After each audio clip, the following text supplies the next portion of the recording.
نبی نبی نبی الحمد لله رب العالمين والعاقبة للمتقين والصلاة والسلام على سيد الأنبياء والمرسلين أما بعد فأعوذ بالله من الشيطان الرجيم بسم الله الرحمن الرحيم وَلَقَدْ نَصَرَكُمُ اللَّهُ بِبَدْرٍ وَأَنْتُمْ أَذِلَّةٌ فَاتَّقُوا اللَّهَ لَعَلَّكُمْ تَشْكُرُونَ صدق الله مولانا العظيم وبلغنا رسوله النبي الكريم ونحن على ذلك لمن الشاهدين والشاكرين والحمد لله رب العالمين۔ بارگاہ رسالت میں جھوم کر درود پاک کا نذرانہ پیش فرما لیں۔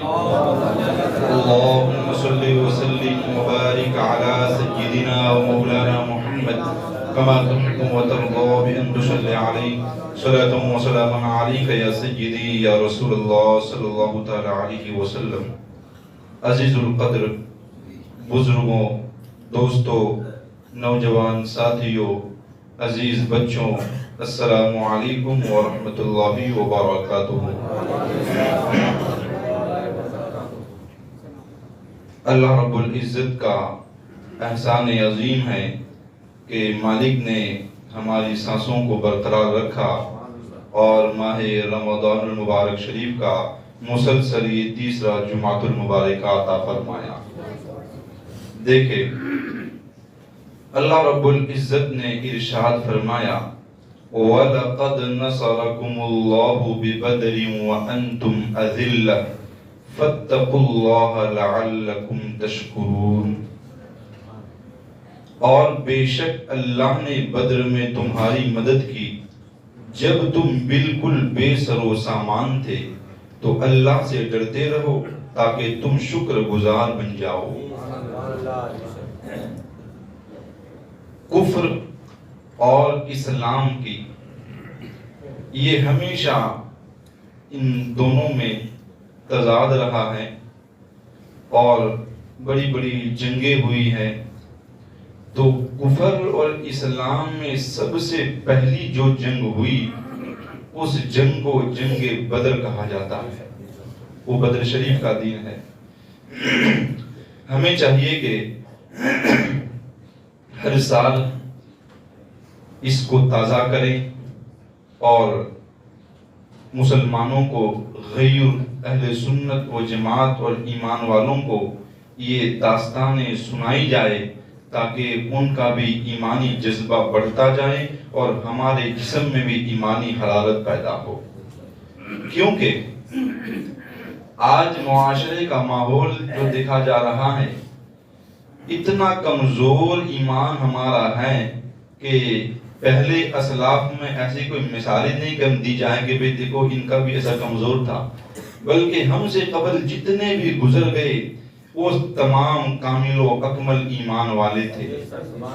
اب یہ ماہ رمضان المبارک شریف کا مقدس اور عظمت والا مہینہ، جس کی ہر گھڑی گھڑی رحمت، ہر ساعت رحمت، ہر منٹ میں برکت اللہ عطا فرماتا ہے، ہم تو ایسے مقدس مہینوں کا بھی نہ پاس ہے، نہ لحاظ ہے، نہ اس کا ادب ہے، نہ احترام ہے، کیونکہ ہم نے نہ مساجد کا ادب کیا، نہ مکاتب کا، نہ اسلام کا۔ لیکن یہ ماہ رمضان شریف کے ابھی جمعہ والے دن سارے یہاں سو جائیں گے اور سمجھتے کہ نہیں یہ عبادت ہے۔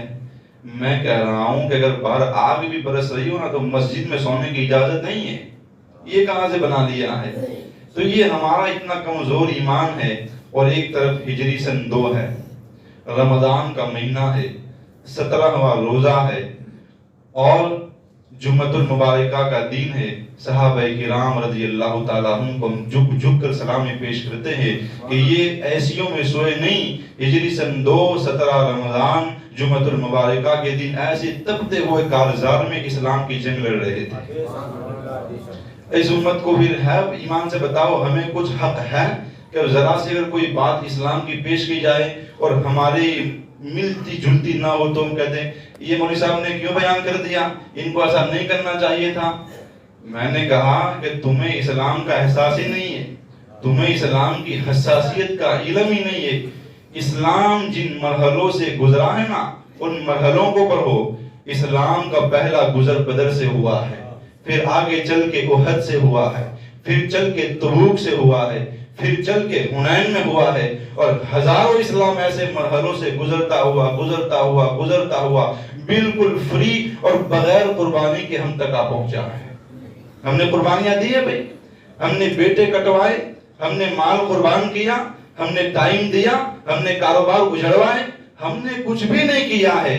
بس یہ تو مالک کا احسان مانو.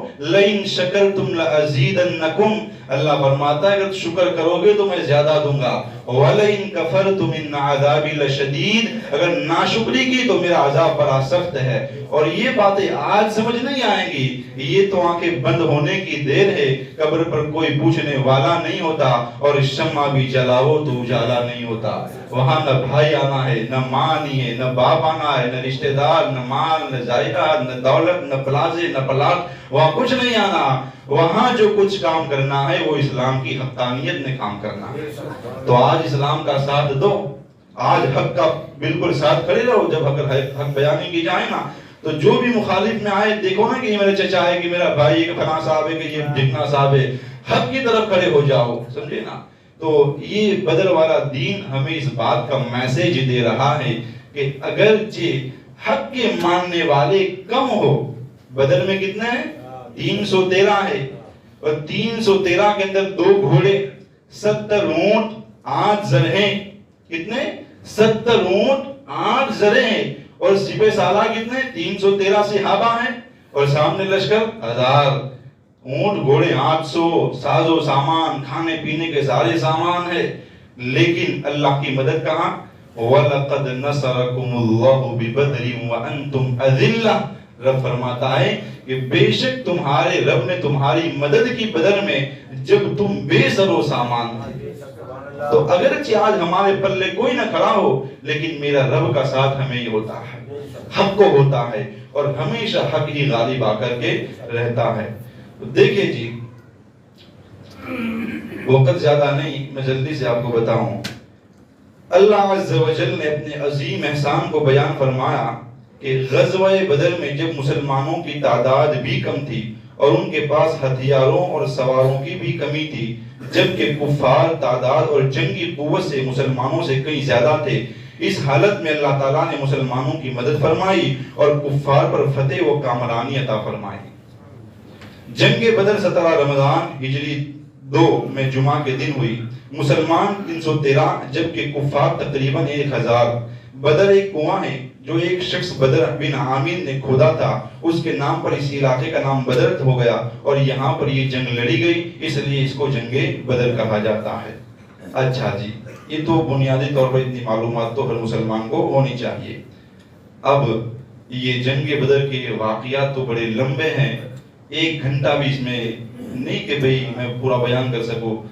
میدان بدر کا بس ایک ایمان افروز واقعہ میں آپ کے سامنے پیش کرتا ہوں. بس ہمیں اللہ کی بارگاہ میں یہی دعا ہے کہ مولا ان ننھے مجاہدین کے صدقے ہمیں ایمان کامل عطا فرمائے.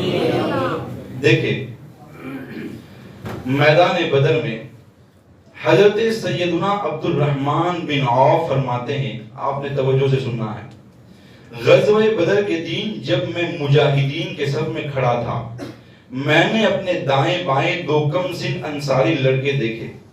کم سن چھوٹی عمر والے انصاری مدینے کے 2 لڑکے دیکھے. اتنے میں ایک نے آہستہ سے مجھ سے کہا, یا عمو هل تعرف ابا جہل, کہ چچا جان آپ ابو جہل کو جانتے ہو؟ میں نے جواب دیا, ہاں, لیکن تمہیں اس کا کیا کام ہے؟ عبد الرحمن بن عوف کہتے ہیں کہ میں نے لڑکوں سے کہا کہ ہاں میں جانتا ہوں اس بدبخت کو, لیکن آپ نے اس کا کیا کرنا ہے, کیا کام ہے؟ اس نے کہا, مجھے معلوم ہوا وہ گستاخ رسول, خدا عز و جل کی قسم اگر میں اس کو دیکھ لوں تو اس پر ٹوٹ پڑوں, یا اس کو مار ڈالوں یا خود مر جاؤں. کیا کہا کہ میں نے سنا ہے کہ وہ بدبخت توہین رسول کرتا ہے, حضور علیہ السلام کی گستاخیاں کرتا ہے. اب ہم میں اور ان کی جماعت میں یہ فرق ہے, کہ صحابہ تو گستاخوں سے ایسی نفرت اور عداوت، اور آج ہم ہیں کہ ان کے نام کے نیازے کھائے ہم، ان کے نام کے حلوے مانڈے کھائے ہم، ان کے نام پہ ہدیے ہم لے، عزتیں ہم کمائے، یعنی حسین سے بھی دوستی، یزید کو بھی سلام۔ ایسا تو نہیں چلتا نا۔ یہ صحابہ کی زندگیاں اور ان کی ہسٹریاں پڑھو تاکہ ہمیں اللہ تعالیٰ ایمان کامل عطا فرمائے۔ تو دیکھیں، کہا کہ میں نے سنا کہ وہ بدبخت ابو جہل حضور صلی اللہ علیہ وسلم کی توہین کرتا ہے، تو کیا کہا کہ اگر آپ مجھے بتا دینا تو اس کو میں مار دوں گا یا میں خود مر جاؤں گا۔ دوسرے لڑکے نے بھی مجھ سے اسی طرح کی گفتگو کی، دونوں لڑکوں نے یہی گفتگو حضرت عبد الرحمن بن عوف سے کی۔ دیکھیں آگے، حضرت سیدنا عبد الرحمن بن عوف مزید فرماتے ہیں، اچانک میں نے دیکھا کہ ابو جہل اپنے ساتھیوں کے درمیان کھڑا ہے۔ میں نے ان لڑکوں کو ابو جہل کی طرف اشارہ کر دیا۔ جو لڑکوں نے پوچھا تو میں نے بتا دیا کہ دیکھو وہ بدبخت کھڑا ہوا ہے۔ وہ تلواریں لہراتے ہوئے اس پر ٹوٹ پڑے اور پے در پہ وار کر کے اسے پچھاڑ دیا۔ اللہ اکبر۔ پھر دونوں نے اپنے پیارے آقا علیہ الصلوۃ والسلام کی خدمت میں حاضر ہو گئے اور عرض کی، یا رسول اللہ صلی اللہ علیہ وسلم، ہم نے ابو جہل کو ٹھکانے لگا دیا ہے۔ وہ عرب کا سردار، بڑا پہلوان، اور یہ انصاری ننھے ننھے بچے، ان دونوں نے جو ہے ایمان کی بیس پر، کس بیس پر؟ یہ دو بچے پہلوان نہیں تھے، لیکن ان کے اندر جو ایمانی حرارت تھی وہ ہزار پہلوانوں پر بھی بھاری تھی۔ اسی ایمانی طاقت اور قوت کی بنا پر انہوں نے ابو جہل کو بالکل نشت و نابود کر دیا۔ سرکار علی وقار علیہ الصلوۃ والسلام نے استفسار فرمایا، پوچھا تم میں سے کس نے اسے قتل کیا؟ دو بچے تھے، کہا کہ تم دونوں میں سے کس نے قتل کیا؟ دونوں ہی کہنے لگے میں نے، یہ کہہ رہے میں نے، وہ بھی کہہ رہے میں نے۔ اب اللہ کے رسول علیہ السلام کا علم غیب دیکھے، شہنشاہ عالم صلی اللہ علیہ وسلم نے فرمایا، کیا تم نے اپنی خون آلودہ تلواریں صاف کر لیے؟ دونوں نے عرض کی، جی نہیں، ابھی تو ہماری تلواروں پر خون لگا ہے۔ حضور نے فرمایا کہ دکھاؤ۔ جب میرے کریم نے دونوں کی تلواریں دیکھی تو حضور نے بجستہ فرمایا کہ تم نے بھی اس کو مارا ہے، تم نے بھی اس کو مارا ہے۔ دونوں کی تلواروں سے خون دیکھ کر فرمایا کہ تم دونوں نے اس کو ٹھکانے لگایا ہے۔ دیکھیں اب یہ نو عمر کم عمر بچے کون تھے؟ یہ اسلام کے شاہین صفت کم سن مجاہدین، جنہوں نے لشکر قریش کے سپہ سالار، دشمن خدا و مصطفیٰ اور اس امت کے سنگ دل و سرکش فرعون ابو جہل کو موت کے گھاٹ اتارا۔ ان کے اسماء گرامی معاذ اور معوذ رضی اللہ تعالیٰ عنہما ہے۔ ایک کا نام معاذ، دوسرے کا نام معوذ رضی اللہ تعالیٰ عنہما۔ یہ دونوں سگے بھائی تھے۔ ان کے عشق رسول پر 100,000 تحسین آفرین اور ان کے ولولہ جہاد پر لاکھوں سلام کہ اس لڑک پر اور کھیلنے کودنے کے ایام میں انہوں نے اپنی زندگیوں کو مدنی رنگ میں رنگ لیا اور راہ خدا میں سفر کر کے لشکر کفار کے سپہ سالار ابو جہل کا جفاکار سے ٹکر لے لی اور اس کو خاک و خون میں لوٹا دیا۔ اور یہاں تو بچہ اگر 10 سال کا ہے پھر بھی کہتے ہیں بیٹا باہر نہ جانا، ماحول ٹھیک نہیں ہے، مسجد میں نہ جانا، ٹائم زیادہ ہو جائے گا، تیری طبیعت خراب ہو جائے گی۔ میں نے کہا اسلامی اور مدنی ماحول یہ نہیں ہے، بلکہ ان صحابیہ کی جرأت و ہمت پر بھی میں قربان جاؤں۔ انشاءاللہ اگر کبھی وقت رہا نا تو صحابہ کے واقعے تو سنتے، لیکن میں صحابیہ کے واقعے بھی سناؤں گا تاکہ ہماری عورتوں کے اندر بھی وہ ایمانی حرارت پیدا ہونی چاہیے۔ صحابیہ اپنے بیٹوں سے یہ فرماتی تھی جنگ میں بھیج کر کہ بیٹا اگر تو سلامت آیا دودھ معاف نہیں کروں گی، تو نے جانا ہے تو رسول پر قربان ہو جانا ہے، رسول پر مر جانا ہے۔ یہاں 5 وقت نمازیں لوگ نہیں پڑھتے، یا زکاتیں نہیں دیتے، یا حج اگر ماں ہے تو حج بھی نہیں کرتے، اور کہتے میں بڑا پکا مسلمان ہوں۔ میں نے کہا تیرا اور صحابہ کے بارے میں کوئی مقابلہ ہی نہیں ہو سکتا۔ کہاں وہ افضل والا اور بڑے لوگ ہیں، بلند شان والے، اور کہاں ہماری ان کے سامنے کوئی حیثیت نہیں۔ ان کے پاؤں کے تلے جو مٹی گزری نا، اس مٹی کا بھی ہم مقابلہ نہیں کر سکتے، اور آج لوگ اٹھ کر صحابہ کے بارے باتیں کرتے ہیں، سمجھے نا۔ تو دیکھیں، تو ان دونوں نے ابو جہل کا کام فنش کر دیا۔ تو اب دیکھیں، جب یہ دونوں لڑکے ابو جہل پر حملہ کر رہے تھے، اب میں تو لڑکا تو نہیں کہہ سکتا، اللہ معاف فرما، لیکن یہ 2 صحابہ جب ابو جہل پر حملہ کر رہے تھے، ایک روایت کے مطابق ان دونوں بھائیوں میں سے حضرت سیدنا معاذ رضی اللہ تعالیٰ عنہ کا فرمان ہے، میں اپنی تلوار لہراتا ہوا ابو جہل پر ٹوٹ پڑا، میرے پہلے وار سے اس کی ٹانگ کی پنڈلی کٹ کر دھول جا گری۔ کیا کہا کہ میں جب پہلا وار کیا تو اس کے پاؤں کی جو پنڈلی تھی وہ کٹ کر الگ ہو گئی۔ اس کے بیٹے اکرما، ابو جہل کے جو بیٹے اکرما جو بعد میں صحابی رسول رضی اللہ تعالیٰ عنہ ہو گئے لیکن اس وقت اسلام میں داخل نہیں تھے، ان کے بیٹے اکرما نے میری گردن پر تلوار کا وار کیا مگر اس سے میرا بازو کٹ گیا اور کھال کے ایک تسمے کے ساتھ لٹکنے لگا۔ حضرت معاذ کا بازو کٹ گیا، اب ہڈی جڑا، گوشت الگ، چمڑی کے اوپر وہ ہاتھ لٹکا ہوا تھا، اس پر چمڑی کے اوپر۔ آپ غور کریں کہ تکلیف تو ہوگی نا بھائی، ہیں سوئی چبھ جائے تو انسان برداشت نہیں کر سکتا، تو یہ پورا ہاتھ کٹا ہوا ہے اور چمڑی پر لٹک رہا ہے، کتنی تکلیف بھی ہو رہی ہوگی۔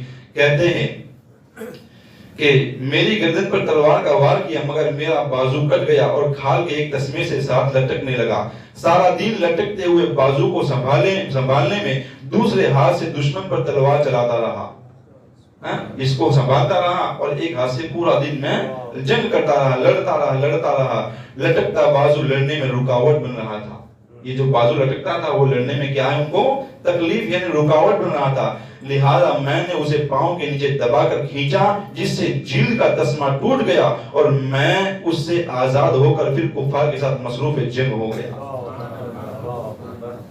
ابھی افطاری میں سموسے بھی کھائے، حلوے بھی کھائے، پھرنی بھی کھائے، کشتر بھی کھائے اور 20 رکعت تراویح اطمینان سے نہ پڑھے، یہ امت یہ باتیں کر سکتی ہے بھائی؟ حقیقت میں اب میں وہ قصے کہانیاں اور کرامتیں سنانے کا عادی نہیں رہا، یعنی جس قوم کے اندر عمل پایا ہی نہ جائے اس کو کیا بتایا جائے کہ غوث پاک کی یہ کرامتیں ہیں اور ولیوں کی کرامتوں سے ہماری زندگی کا تعلق کیا کہ بیان کرو گے تو ثواب ملے گا، تم کرامت نہیں دکھاؤ گے، تم دکھا سکتے ہو لیکن ان کی زندگی کی تعلیمات اگر بیان کی جائے گی نا تو تعلیم سے لوگ بالکل آشنا ہوگے، جانیں گے، اس پر عمل کریں گے، تمہاری زندگی بھی سنورے گی، انہیں بھی ثواب ملتا رہے گا۔ اب اس قوم یہ دیکھو یہ اسلام کی ہسٹری ہے، یہ اسلام کی تاریخ ہے کہ جہاں تو ننے بچے بھی اگر ہاتھ لٹک جائے تو پاؤں کے نیچے دبا کر کے اسے الگ کر دے اور کہے کہ نہیں میں نے رسول کے غداروں کو اور بھی مارنا ہے، ان سے میں نے اور تعلق نہیں رکھنا۔ اور یہ اگر عالم دین بیان کرے تو لوگوں کو برا لگ جاتا ہے، کیوں بیان کیا؟ میں نے کہا کہ جاؤ بدر کے صحابہ سے پوچھو کہ دشمن خدا کیا ہوتے ہیں، احد والوں سے پوچھو، خندق والوں سے پوچھو، تبوک والوں سے پوچھو، حنین والوں سے پوچھو، رسول کی ظاہری زندگی میں 74 جنگیں ہوئی، ان ساری جنگوں میں جو صحابہ شریک ہوئے ان سے جا کر کے پوچھو کہ صحابہ بتاؤ یہ اسلام حلوے مانڈوں کا نام ہے یا اسلام مشقتوں کا نام ہے؟ تو پھر صحابہ کہیں گے کہ بھئی اسلام جو تم تک پہنچا ہے نا ہم نے بڑی قربانیاں پیش کی ہیں، بڑی تکلیفیں ہم نے اٹھائی ہے، بڑے بچے کٹوائے، بڑی عورتوں کو بیوہ کیا ہے، بڑے خاندان اجڑوائے ہیں۔ آج یہ امت مسلمہ کو اسلام جب ایسے فری میں ملا تو اس کی کوئی قدر ہی نہیں ہے، نہ وہ سنی کو سمجھ رہا ہے نہ غیروں کو سمجھ رہا ہے۔ اگر کوئی عالم دین بیچارہ اٹھ کر کے بتا رہا تو اس پر بھی ایک گالیوں کی بوچھار کرتے ہیں۔ تو میں نے کہا یہ ساری باتیں یاد رکھو، یہ کرامن کاتبین یعلمون ما تفعلون وان الابرار لفی نعیم۔ آپ یہ نہ سمجھو کہ یہ سارا ایسے ہو جائے گا، کھا پی کے ہم مر کر پھٹ جائیں گے اور چلے جائیں گے، نہ نہ نہ، یہ قبر میں ایک ذرہ ذرہ کا تم نے حساب دینا ہے، اور قبر کا مرحلہ اگر کمزور ہو گیا تو پھر میدان حشر والے دن جو ہے اللہ کے مالک یوم الدین، اس دن کا مالک میرا رب ہے، وہاں ذرہ ذرہ کا حساب ہوگا۔ تو پھر وہاں یہ بھی پوچھا جائے گا کہ تو اتنا بدبخت تھا کہ اسلام پر عمل تو نہیں کرتا تھا لیکن عالم دین اگر حق بیانی کرتا تو اس پر گالیاں لگاتا تھا، اس کی برائی کرتا تھا، تجھے یہ بھی برداشت نہ ہوا اور پھر صحابہ کا نام لے کر حلوے مانڈے بھی تو کھاتا رہا۔ تو لہٰذا ہمارے پاس اس دین کے لیے کوئی جواب نہیں ہے، ہمارے پاس نہ نمازیں، نہ روزے، نہ زکاتیں، نہ حج، نہ اسلام، نہ نیکی، نہ کچھ بھی نہیں، ہم بس کوڑے نام لیبل لگائے مسلمانوں والا۔ تو ایسے مسلمانوں کا لیبل لگانے سے مسلمان تھوڑی نہ ہوا جائے گا۔ پوچھو ہی صحابہ کی جماعت سے کہ اسلام کیسے پھیلا ہے۔ دیکھو وقت زیادہ ہو گیا، اب میں بات کو آگے بڑھاؤں، لیکن خیر یہاں پر رسول کریم کا ایک معجزہ بھی ہے۔ دیکھیں تو جو حضرت معاذ کا ہاتھ کٹ گیا وہ کہاں تک زندہ رہے؟ حضرت عثمان غنی کے زمانے تک وہ زندہ رہے، پھر آپ کا وصال ہو گیا۔ علامہ قاضی ایاز نے ابن وہب سے روایت کی ایک ختم جنگ کے بعد حضرت سیدنا معاذ اپنا کٹا ہوا بازو لے کر بارگاہ رسالت میں حاضر ہوئے، جو الگ ہو گیا، جو کیا ہے الگ ہو گیا وہ بازو لے کر۔ اگر آج الگ ہو جائے تو کیا پلاسٹک سرجری، وہ تو نہیں لگ سکتا بھئی، وہ لگ سکتا ہے، وہ ختم ہو گیا، لیکن وہ کٹا ہوا لے کر اللہ کے رسول اسلام کی بارگاہ میں حاضر ہوئے۔ لوگ کہتے ہیں کہ یہ تو نبی تو کچھ نہیں کر سکتے، کچھ نہیں کر سکتے۔ میں نے کہا بدر پڑھو، بدر کو پڑھو، بدر عقیدہ بھی سکھا رہا ہے، ایمان بھی دے رہا ہے، اسلام بھی دے رہا ہے، بدر ہمیں سب دے رہا ہے۔ تو حضرت معاذ جب جنگ ختم ہوئی تو وہ کٹا ہوا بازو لے کر حضور علیہ السلام طبیبوں کے طبیب کی بارگاہ میں حاضر ہوئے. اللہ کے حبیب لبیب علیہ السلام نے اپنا لعاب دہن لگا کر کٹا ہوا بازو پھر کندھے کے ساتھ جوڑ دیا. کٹا ہوا بازو پھر کندھے کے ساتھ جوڑ دیا. غور کریں ایک منٹ کے لیے، اگر میرے نبی کو کوئی اختیار نہ ہوتا تو حضور فرماتے نا کہ معاذ یہ کٹا ہوا لے کر میں کیا کروں گا، میں کیا کروں گا، جاؤ کسی ڈاکٹر کے پاس، جاؤ کسی طبیب حکیم کے پاس، وہ جوڑ دیں گا. لیکن نہیں، رسول جانتے تھے کہ میرے صحابہ سب کچھ مجھے سمجھ رہے ہیں کہ یہی داتا ہے، یہی مالک ہے، یہی ماوا ہے، یہی ملجا ہے. جو کچھ ہم نے اللہ کی بارگاہ سے ملنا ہے وہ اسی بارگاہ سے ملنا ہے. جو وہاں سے ہو یہیں آ کے ہو، جو یہاں نہیں تو وہاں نہیں. جو وہاں سے ہو یہیں آ کے ہو، جو یہاں نہیں تو وہاں نہیں. تو میرے رؤوف الرحیم تاجدار مدینہ نے وہ ہاتھ بھی آپ کا جوڑ دیا. بس اب دیکھیں پھر ابو جہل تو خاک و خون میں لٹ پٹ ہو کر وہ تڑپ رہا تھا. تو حضرت جو ہے عبداللہ ابن مسعود نے پھر اس کی گردن کو الگ کر دیا اور وہ فی نار جہنم ہو گیا. لیکن یاد رکھیں کہ حضرت عبداللہ ابن مسعود رضی اللہ تعالیٰ عنہ نے جو سارا واقعہ بیان کیا، وہ کہتے ہیں کہ جب میں نے ابو جہل کا کام تمام کر دیا، اس کا سر میں نے گردن سے الگ کر دیا اور اس کا سر لے کر کے میں اللہ رسول کی بارگاہ میں حاضر ہوا حضور کے پاس کہ یا رسول اللہ یہ آپ کے گستاخ، یہ آپ کے دشمن اسلام، اللہ کا دشمن، رسول کا دشمن اس کا سر ہے.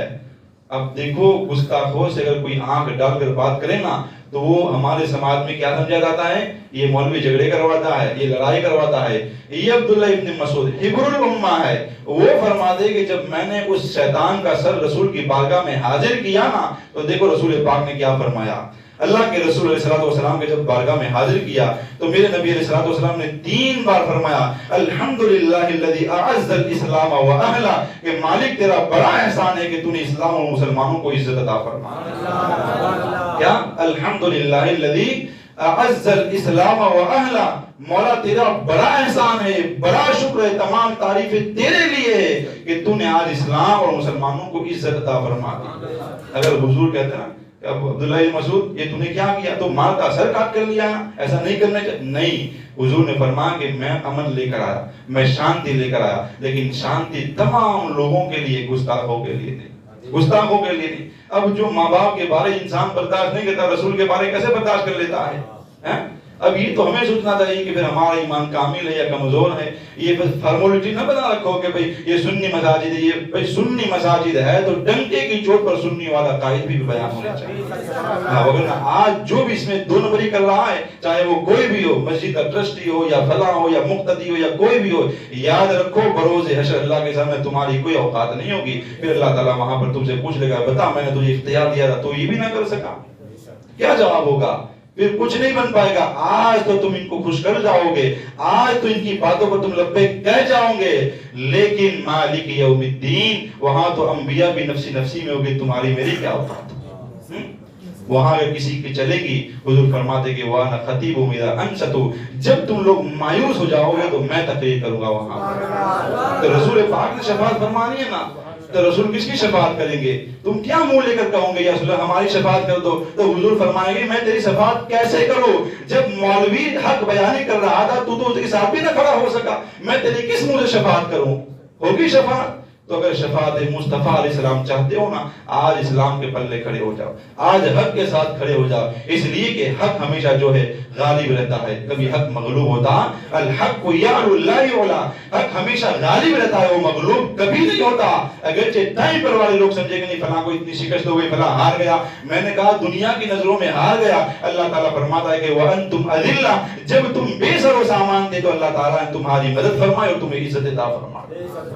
تو آپ سے بس میری یہ ریکویسٹ اور گزارش ہے کہ یہ بدر شریف کا جو پیغام ہے ہمارے ایمانوں کے اندر حلاوت پیدا کر رہا ہے، ہمارے ایمانوں میں حرارت پیدا کر رہا ہے. ہمیں چاہیے کہ صحابہ کے نقش قدم پر آج یہ مکمل طور پر عمل کرے. حضور نے کیا فرمایا؟ اصحابک النجوم بأیہم اقتدیتم اہتدیتم، میرے سارے صحابہ ستاروں کی مانند ہے. تم میں سے جو بندہ بھی ان میں سے کسی ایک کی بھی پیروی کرے گا، میرا رب اس کو ہدایت عطا فرما دے گا، اسے نجات عطا فرما دے گا. دے گا. ہمیں چاہتے کہ نجات چاہیے تو ان کے طریقوں میں ہے. اللہ رب العزت کی بارگاہ میں دعا ہے کہ مالک میں نے جو کچھ کہا اپنی بارگاہ کرم میں قبول فرمائے اور ہمیں عمل کی توفیق عطا فرمائے.